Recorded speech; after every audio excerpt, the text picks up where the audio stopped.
Hola, ¿cómo están? Bueno, pues vamos a tener nuestra sesión virtual. Nos quedábamos precisamente en esta imagen, ¿no? Y habíamos visto cómo se organizó la, la enciclopedia, eh, todo el esfuerzo que implicó no solamente de los que organizaban, sino también el esfuerzo que implicó para los dibujantes, el hecho de salir e ir a los talleres, a las nacientes fábricas, a buscar y a tener una explicación de cómo funcionaban las máquinas. Bueno, y cómo se organizó el pensamiento o cómo organizaron toda esta información. Y sobre todo la idea principal, ¿no? Cómo con esta visión que tenían de que la ciencia y la razón y el conocimiento nos iban a llevar a ser felices, bueno, pues entonces lo que había que hacer era juntar todo ese conocimiento para que las siguientes generaciones siguieran avanzando. Eh, en eso estábamos cuando, bueno, algunos de los hijos de la Ilustración, ¿no? De algunos de los pensadores de la Ilustración, eh, también en lo particular, dejaron profunda huella para lo que van a ser después las ciencias sociales, porque pusieron unas ideas que van a tomar los primeros científicos sociales y que van a ir acompañándonos prácticamente hasta el día de hoy, ¿no? Y uno de estos hijos de la Ilustración, que vale la pena centrarse y platicar un poco sobre él, bueno, es este personaje que les presento aquí, conocido como Turgot. Ahí está su nombre completo. Él bueno, iba para ser un sacerdote católico, estudió varios años en el seminario, pero bueno, al final, pues, como que no se sintió muy a gusto por el camino que estaba llevando, renuncia o sale y se va a destacar sobre todo en la política, ¿no? Va a iniciar una vida en la política. Va a, a, a ser parte de algunas de las decisiones importantes que vivió Francia en esa época. Pero bueno, una vez que ya pasa todas sus aventuras políticas, pues eh, un poco como huyendo, decide retirarse y en ese retirarse de la vida pública, de la vida política, escribe una obra, ¿no? Y en esa obra lo interesante es que es uno de los primeros individuos que, buscando hacer una especie como de historia de la humanidad, observa que hay como varias etapas, ¿no? Esta idea de que en la historia hay varias etapas, igual ahorita nos parece bastante obvia, ¿no? Pero en ese momento pues también fue algo bastante novedoso. Entonces se da cuenta que la humanidad ha pasado como por etapas y que lo que hay entre una etapa y otra, eh, la constante es una idea de progreso, es decir, una idea de que la generación eh, anterior, o bueno, la generación presente tiene muchas mejores cosas que la generación anterior. Eh, y estas mejores cosas, bueno, no son más que cuestiones materiales, o sea, se da cuenta que a lo largo de la humanidad hay una constante mejora en las condiciones materiales y también una mejora en las condiciones culturales. Es decir, eh, los romanos pues no tenían vacunas, ¿no? Eh, en el siglo XIX o un poquito antes del siglo XIX, empieza el tema de las vacunas, ¿no? Los romanos les fallaban algunas cosas de sanidad, ¿no? eh, que en el siglo XVIII ya estaban presentes. Eh, por ejemplo, ese es un ejemplo de mejoras materiales y culturales, ¿no? Ni qué decir, por ejemplo, del uso de armas, ¿no? Las armas de los romanos o de las armas de la Edad Medieval son muy inferiores a las armas de 1700. Y bueno, así nos podemos ir cosa por cosa, ¿no? Incluso el propio conocimiento matemático que había en Grecia, en Roma, comparado con el conocimiento matemático que existía en la Europa del siglo XVIII, pues es un salto. Entonces dice, definitivamente la humanidad pasa por etapas y cada etapa supera a la anterior, ¿no? Es decir, hay un progreso. Y entonces se da cuenta que en la época en la que él está viviendo, si hay algo que ha acelerado el progreso, es la división, la división del trabajo. Entonces, pues llega a esta conclusión, ¿no? O sea, finalmente, una de las condicionantes del progreso es que cada vez los seres humanos tenemos una división del trabajo más fina, más especializada, ¿no? Y entonces llega a esta idea de que hay una mejora constante con esta frase que dice ahí, ¿no? El hombre acumula porque recuerda y eso le hace avanzar, mientras que la naturaleza solo se repite, ¿no? Y el clásico ejemplo de esto es que, y creo que ya lo he puesto en clase, ¿no? Las hormigas siguen organizándose igual desde hace 1500 años, desde hace 2000 años, yo casi me atrevería a decir desde que pisaron, bueno, o desde que evolucionaron a ser hormigas, ¿no? Y sin embargo, el ser humano ha tenido muchas formas de organizarse al vivir en sociedad, en comunidad, ¿no? Entonces, ¿por qué? Porque el ser humano acumula, recuerda, ¿no? Mientras las hormigas, las abejas, los lobos, pues siguen simplemente, diría él, se repiten, ¿no?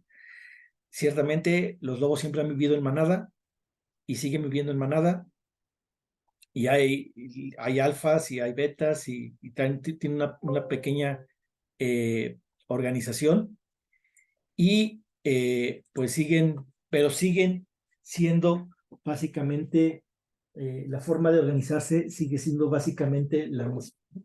Entonces, esta idea de que mejoramos, pues es bien importante, ¿no? Porque a partir de aquí se va a meter mucho en la cabeza de las personas esta idea del progreso, del desarrollo. Bueno, ahora le decimos desarrollo, ¿no?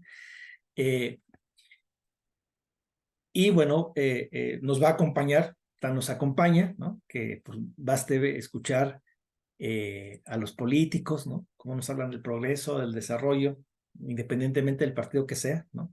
Nosotros mismos, piensen ustedes, cuando hablan de progreso, inmediatamente lo relacionan con algo positivo, ¿no? Todos queremos el progreso o el desarrollo. No creo que haya alguien en contra del progreso o del desarrollo, ¿no? O sea, traemos muy metida esta idea del progreso.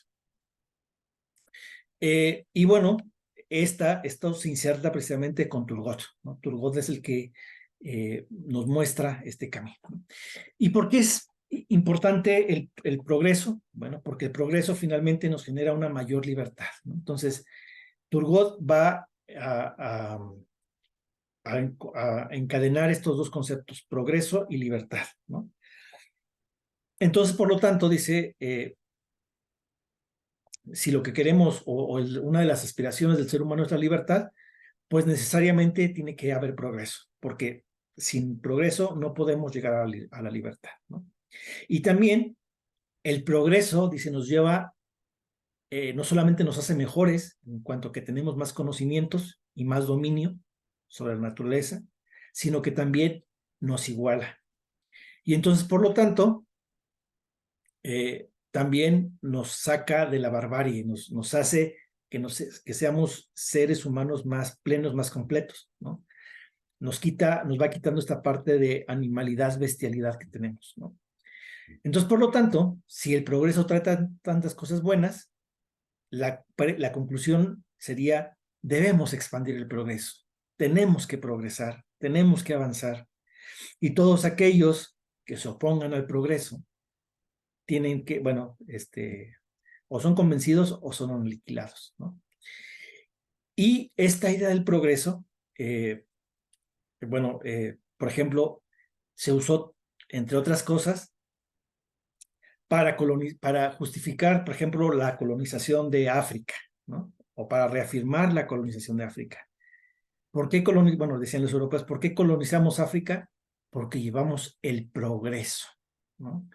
Y entonces, es decir, llevamos la posibilidad de que haya mayor libertad y mayor igualdad y de sacar a los pueblos, a esos pueblos de África, de la incivilización, ¿no?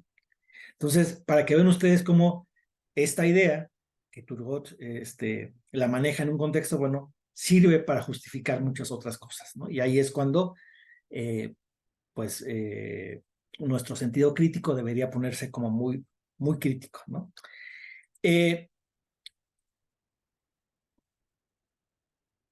Otro pensador que siguió con esta idea, también de esta época, se puede decir que básicamente lo tuvieron casi a la par, ¿no?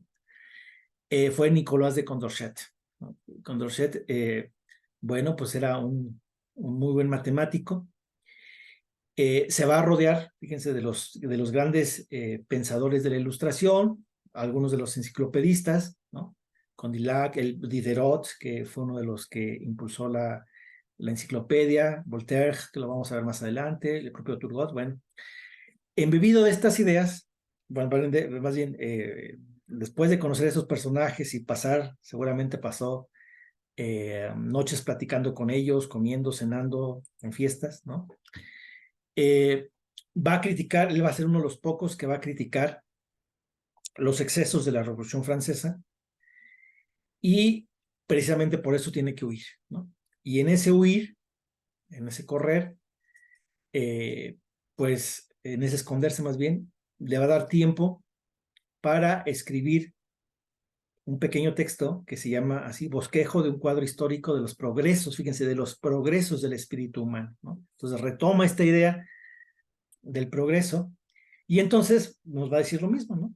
¿Qué es la constante a lo largo de la historia de la humanidad? El progreso.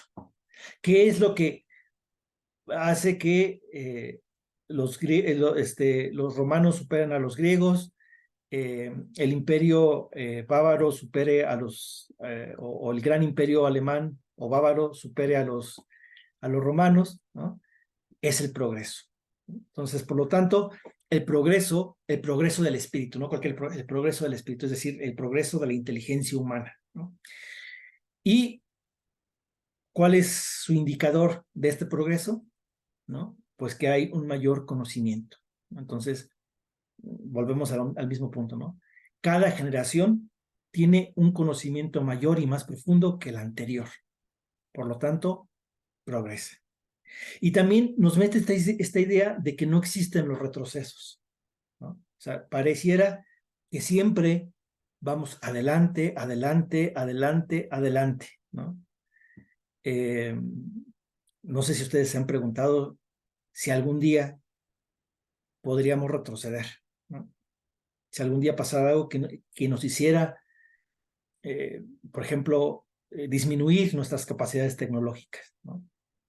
Bueno, desde la perspectiva de estos autores, esto sería imposible, ¿no?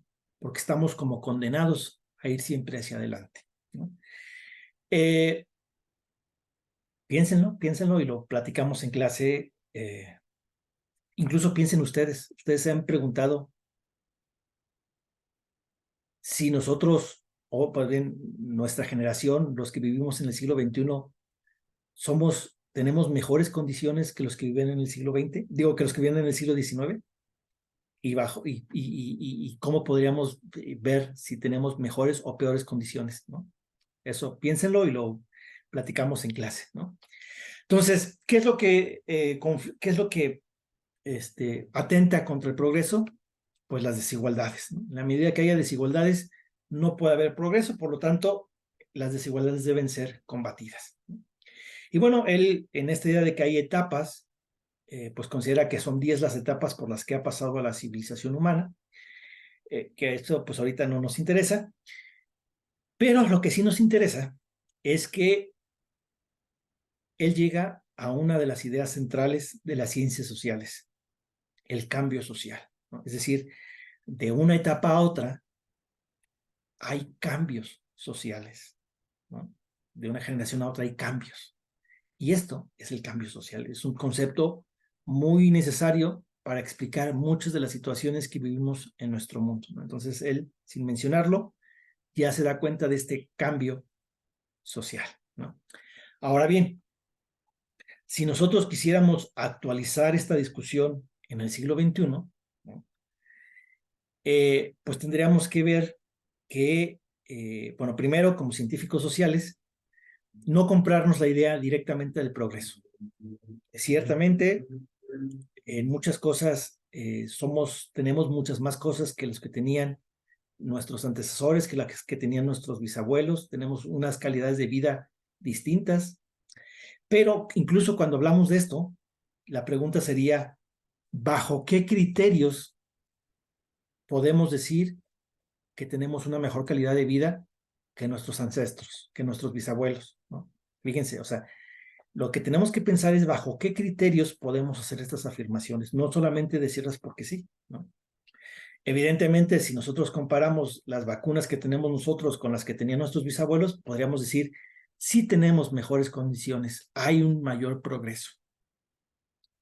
Pero seguramente, si nosotros comparamos la calidad de agua y la calidad de alimentos que tienen ellos medido la calidad de alimentos como que no había pesticidas o que había muy pocos pesticidas, ¿no?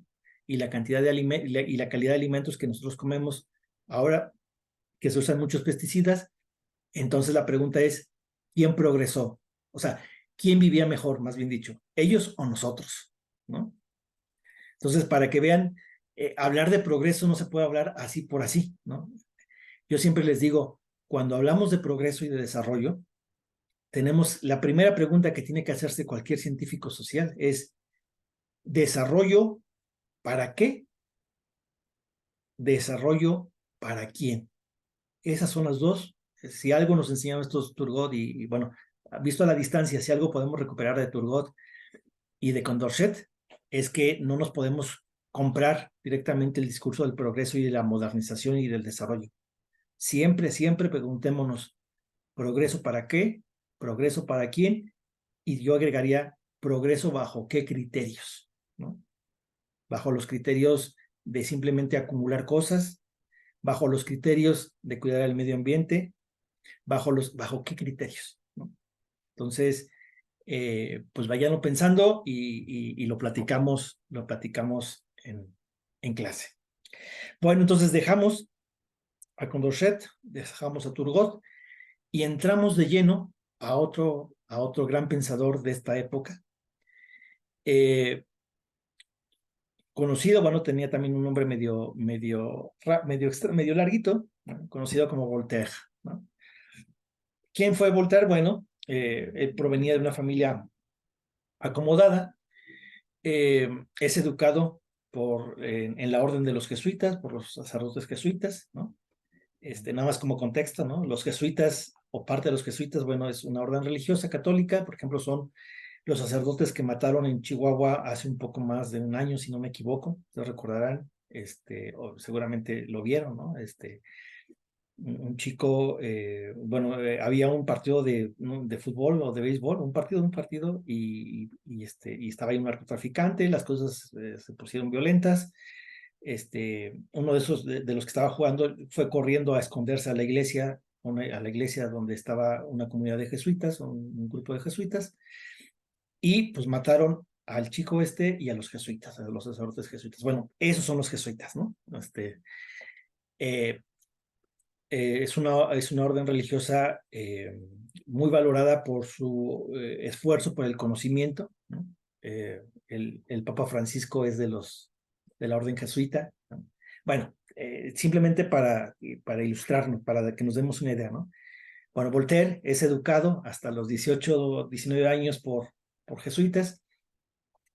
En ese momento, a los 19 años, pues recibe una herencia y entonces con 19 años y con mucho dinero, dice, ¿para qué quiero seguir estudiando? ¿No? porque no le interesaba la abogacía. Y entonces, bueno, finalmente su padre quería que fuera como él, un notario, ¿no? Pero pues él no le interesaba. Y pues va a iniciando sus estudios de derecho, perdón, en derecho. Los inicia, pero bueno, recibe su buena cantidad de dinero y dice, pues, ¿para qué estudiar, no? Eh, Deja de estudiar, pero dado que su familia era de dinero y tenía muy buenas conexiones, pues lo nombran eh, secretario de un marqués en Holanda, ¿no? Bueno, este marqués va como embajador a Holanda, se lo lleva a él como secretario particular, y ahí en Holanda, bueno, pues se va a enamorar de una protestante, ¿no?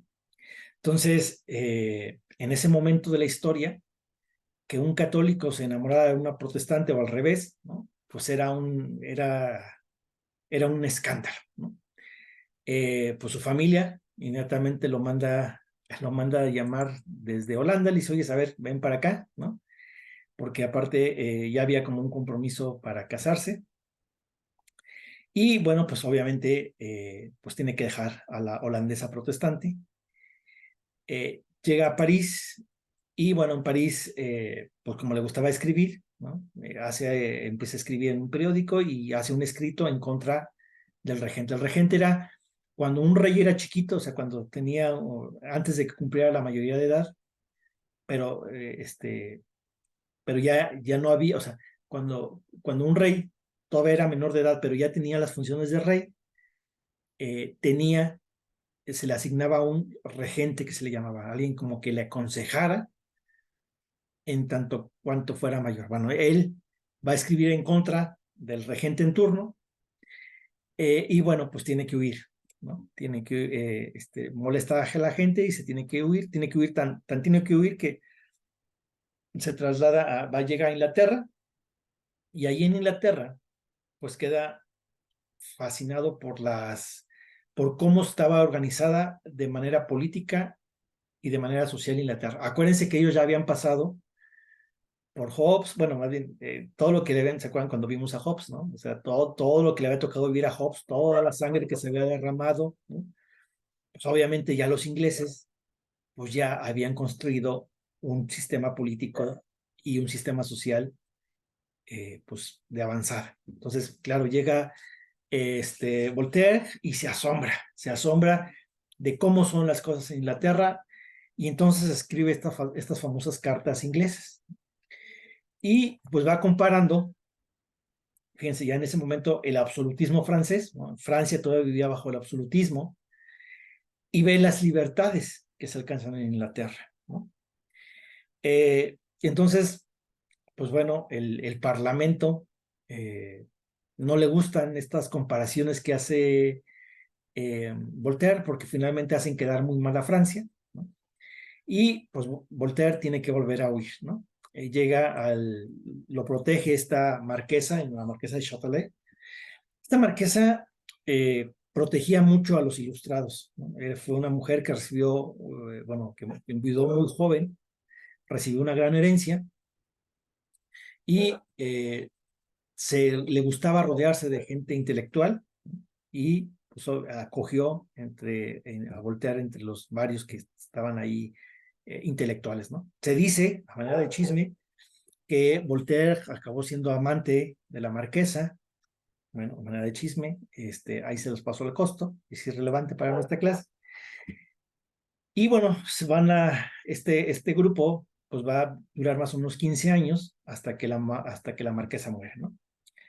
Después de eso, se va a trasladar a Prusia, lo manda a llamar Federico de Prusia, para que le ayude a organizar, ¿no?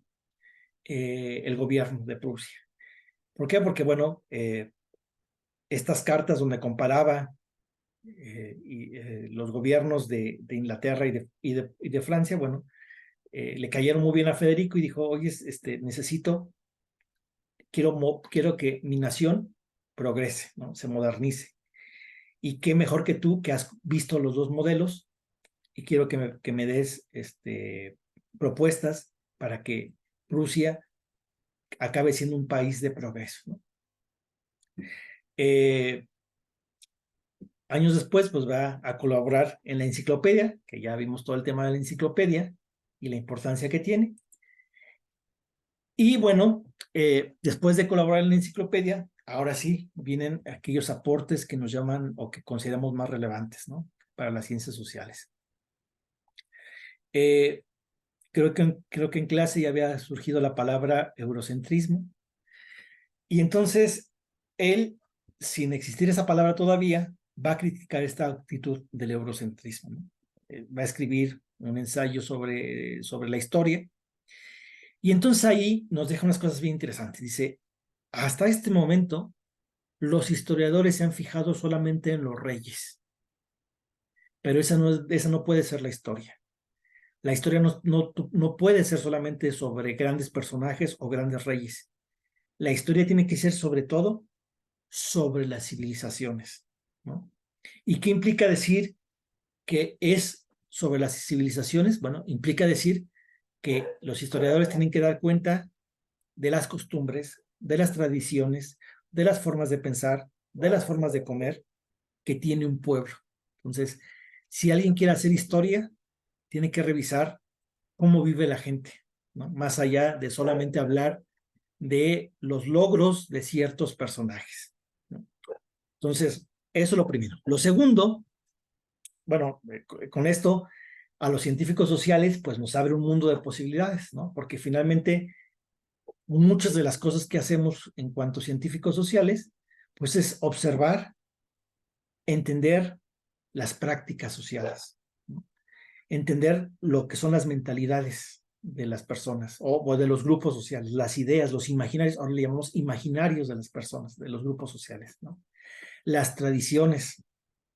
Bueno, pues todo eso debería ser parte del objeto de estudio. Entonces, fíjense ustedes cómo ya pone el foco de la ciencia sobre bueno, sobre este tipo de cosas que les platico, sobre la sociedad y sus expresiones, ¿no? Sobre los fenómenos sociales. Y ese foco también debe ponerse en el hecho de que finalmente los fenómenos que vivimos como sociedad no son más que fruto de cómo piensa y cómo actúa esa sociedad. Ah, es que en México hay mucha corrupción.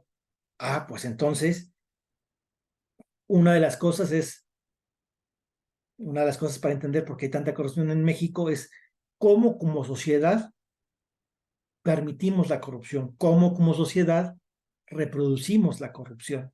Y entonces ya la corrupción no nada más es culpa de los gobiernos que tienen su culpa, ¿no?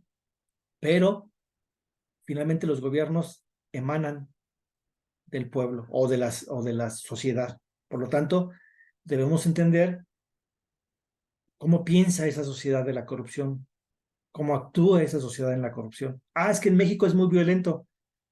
Ok, ok, hay grupos criminales que meten mucha violencia, pero ¿cómo vive, cómo piensa la sociedad la violencia? ¿Qué tan violenta por sí misma es la sociedad que engendra personajes así de violentos, ¿no? Pero fíjense, todo lo que nos lleva a pensar esta idea de que los fenómenos sociales no son más que producto del pensar y del actuar. Por lo tanto, si queremos entender los fenómenos sociales, uno de los caminos es acercarnos a pensar, bueno, acercarnos a observar cómo piensan y cómo actúan los seres humanos, ¿no? No sé si ustedes habían visto esto desde estas perspectivas.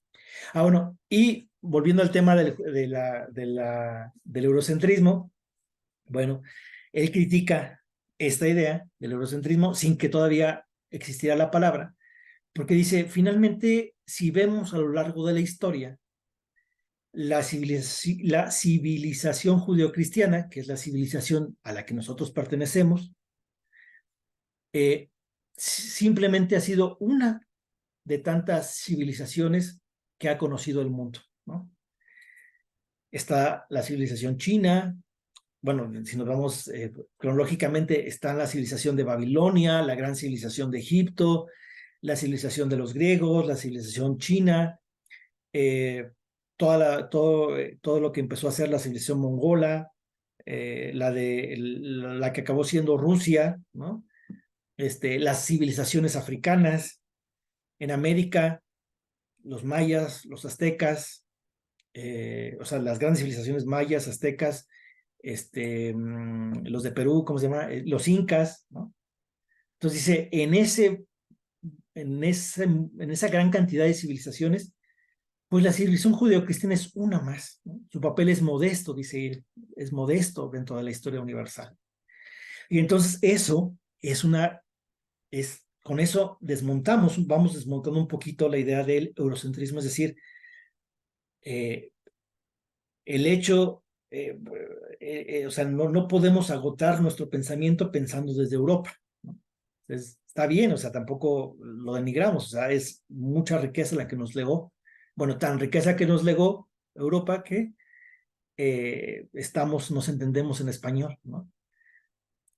Tan metidos estamos en la civilización judeocristiana que nuestras concepciones del bien y del mal tienen que ver con esta visión judeocristiana, ¿no? Aunque seamos ateos, ¿no? Nuestra visión del bien y del mal tiene que ver con esto. Entonces, bueno, pero al mismo tiempo bueno, dice él, hay que reconocer que hay muchas otras civilizaciones y que por lo tanto los que pertenecemos a esta civilización occidental tampoco debemos sentirnos tanto ni sentir que nuestra visión es la única sobre el mundo, ¿no? Hay otras más. Entonces, fíjense, con eso se desmonta la visión del eurocentrismo. Y el mérito lo tiene Voltaire, que señaló este grave problema desde el siglo XVIII, ¿no? Fíjense, el siglo XVIII, ¿eh? Ahora cuando todavía a finales del siglo XXI, del siglo XX se empezó a poner de moda esa cuestión de la crítica al eurocentrismo, bueno, ya desde el siglo XVIII, estos personajes, bueno, este personaje en especial lo tenía muy claro, ¿no? Eh, También bueno, observa, ¿no?, que muchos de los conflictos y problemas que hay en la sociedad tienen que ver con la ausencia de la tolerancia, ¿no? Entonces, por lo tanto, ¿qué implica que no haya tolerancia? Bueno, que empiezan a debilitarse los lazos de confianza entre las personas. Es decir, si yo me la paso o critico o reprimo a mi vecino por pensar distinto a mí, ¿no? Eso es una falta de tolerancia, pues estos lazos de confianza entre vecinos acaban disolviéndose.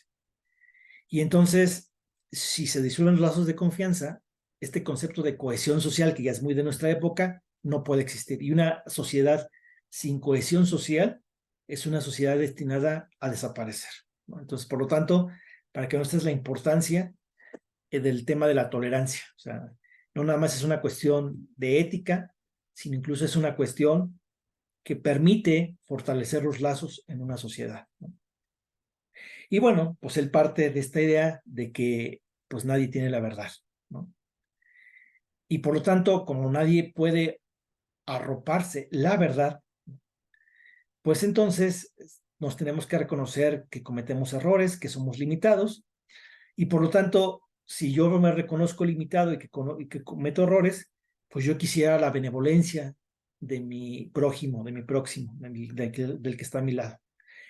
Pero si yo quiero esa benevolencia, yo también tengo que dar esa benevolencia. Eso es lo que significa ser empáticos, ¿no? Ser empáticos entre nosotros. Y con eso, bueno, en ese tiempo tampoco estaba acuñado el concepto de empatía, eh, pero bueno, finalmente eso es lo que trata de mostrar, de decir Voltaire, ¿no? Tenemos que ser empáticos unos con otros. En esta misma idea, bueno, no en esta misma, sumando a otra cuestión de la tolerancia, bueno, sumando, hay otra idea que también hay que resaltar mucho, que ustedes, esta idea de que se vive en el mejor de los mundos posibles, ¿no? Había un gran filósofo, Leibniz, que pues en este momento de la historia de la humanidad sostenía que nosotros vivimos en el mejor de los mundos. Y el argumento era bastante lógico, ¿no? Decía, bueno, a ver, Dios es infinitamente grande, pudo crear cualquier cantidad de mundos y nos pudo poner en cualquier mundo. Pero como Dios es bueno, porque uno de los atributos de Dios es la bondad, eh, si hizo que la raza humana, bueno, no existe la palabra raza ya, que el género humano, que la humanidad floreciera en este mundo, quiere decir que nos dejó en el mejor mundo. Porque si no fuera así, sería un Dios malo. Y dice y Dios no puede ser malo, tiene que ser bueno. Entonces, por lo tanto, vivimos en el mejor de los mundos posibles, ¿no? Voltaire va a criticar esta visión y va a decir, no es cierto, ¿no? En nuestro mundo no todo está bien y no vivimos en el mejor de los mundos posibles, porque hay injusticias, porque hay hambre, porque hay terremotos. Y en cuanto a las injusticias, lo que corresponde a los seres humanos, entonces es cambiar el mundo. O sea, si no vivimos en el mejor de los mundos posibles, la obligación de construirlo es de nosotros, de los seres humanos, ¿no? Por lo tanto, debemos trabajar para cambiar las injusticias, ¿no? Y con eso, pues es otro gran aliento, otro gran espaldarazo para las ciencias sociales, ¿no? Es decir, las ciencias sociales muy bien conocen la realidad, entienden la realidad, pero también en ese conocer y en ese entender dan soluciones, sobre todo para eliminar las injusticias que se viven en la sociedad, ¿no? Entonces, por lo tanto, es otra gran tarea, bueno, que en este momento, bueno, en ese momento Voltaire se la asigna a todos los individuos de la sociedad, pero finalmente recae o llevamos gran peso todos aquellos que nos interesan o los que nos estamos preparando para ser científicos sociales, ¿no?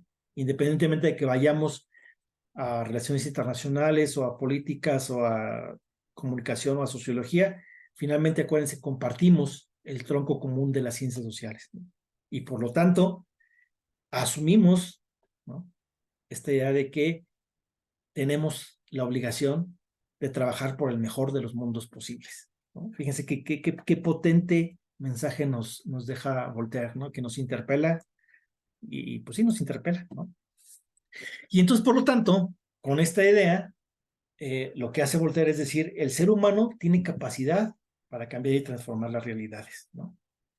Y otra vez más, como no queriendo, llegamos por otro camino a la idea de cambio social, ¿no? Finalmente,